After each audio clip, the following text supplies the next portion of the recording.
Hey guys, নিয়ে আসলাম আরেকটি নতুন গ্রিন স্ক্রিন ভিডিও।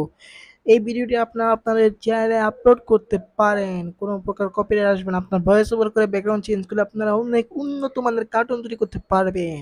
তো হেই গাইস, আমাদের মাঝে অনেকেই আছে যে মোবাইলের র্যাম কম, 1 জিবি র্যাম। সেই র্যামের মোবাইল দিয়ে উন্নত মানের কার্টুন তৈরি করা সম্ভব নয়। যেমন ক্রোমাটুন অ্যাপ্লিকেশন এবং প্লুটোগন স্টোরি এবং বিভিন্ন অ্যাপ্লিকেশন আছে, সেটা তো ইউজ করা সম্ভব নয়। তাই তাদের কি করতে হবে, তারা এই গ্রিন স্ক্রিনের মাধ্যমে কার্টুন তৈরি করতে পারবে। ওকে। আর যাদের ভালো র্যাম আছে মোবাইলের 4 জিবি 5 জিবি, তাদের তো কোনো প্রয়োজন নেই। বিশেষ করে যারা র্যাম কম আলা মোবাইল ইউজ করেন তাদের জন্য। আবার অনেকে গাফলতি করে ভিডিও তৈরি করতে চান না, তাহলে শুধু শর্টকাটে তৈরি করতে চান, এটা দিয়ে তৈরি করে ফেলতে পারবেন, কোনো ঝামেলা মুক্ত, শুধু ভয়েস ওভার মারবেন।